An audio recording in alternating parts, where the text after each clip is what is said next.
একজন সাহাবী বিয়ে করতে পারছেন। নবীজি জিজ্ঞেস করলেন, তুমি কি বিয়ে করেছো? বলে, না ইয়া রাসূলুল্লাহ, সম্পদই তো নয়, বিয়ে করবো কি? নবীজি ওই সময় ডাক দিয়ে বললেন, তোমার কাছে কি কুল হুয়াল্লাহু আহাদ এটা আছে? এটার নাম কি? সূরাতুল ইখলাস। তোমার কাছে কি কুল হুয়াল্লাহু আহাদ আছে? এই সাহাবী ডাক দিয়ে বলেন, ইয়া রাসূলুল্লাহ, আমার কাছে এটা আছে, মুখস্থ আমার আছে। নবীজি বললেন, কেউ যদি সূরাতুল ইখলাস পড়ে পবিত্র কোরআনের 1/3 পড়ার সমান সওয়াব হয়ে যায়। এরপর নবীজি বললেন, তোমার কাছে কি কাফিরুন মুখস্থ আছে? কুল ইয়া আইয়ুহাল কাফিরুনা লা আ'বুদু মা তা'বুদুন। তোমার কাছে কি এই সূরা মুখস্থ আছে? ওই সাহাবী বলেন, ইয়া রাসূলুল্লাহ, আমার কাছে এটা মুখস্থ আছে। নবীজি বললেন, কেউ যদি সূরাতুল কাফিরুন পড়ে তাহলে পুরা কোরআনের 4 ভাগের 1 ভাগ পড়া হয়ে যায়। সুবহানাল্লাহ। এতগুলো জিনিস থাকে, তুমি বলছো কিছুই নাই।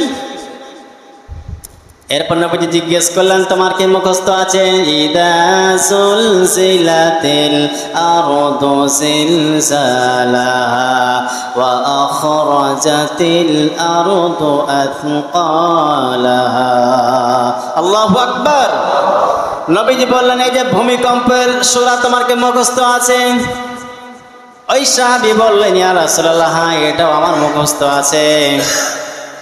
নবীজি বলেন, কেউ যদি ইদা জুলজিলাতিল আরদু জিলজালাহা এইটা পড়ে পবিত্র কোরআনের 1/4 পড়া হয়ে যায়, 4 ভাগের 1 ভাগ পড়া হয়ে যায়। সুবহানাল্লাহ।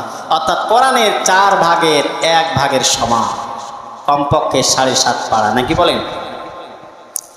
এরপর নবীজি বলেন, তোমার কি মুখস্থ আছে? আল্লাহু লা ইলাহা ইল্লা হুয়াল হাইয়ুল কাইয়্যুম।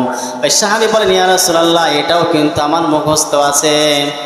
নবীজি বলেন, কেউ যদি আয়াতুল কুরসি পড়ে পবিত্র কোরআনের 4 ভাগের 1 ভাগ পড়া হয়ে যায়, 1/4 পড়া হয়ে যায়। 1/4 পড়ার সমান সওয়াব আল্লাহ তার আমল নামায় তুলে দেন। বলে সুবহানাল্লাহ। এতগুলো থাকতে তুমি বলছো কিছুই নাই। নবীজি বলেন, এটা দিয়ে কি? ওই সাহাবী বলেন, ইয়া রাসূলুল্লাহ, এটা দিয়ে কি হবে?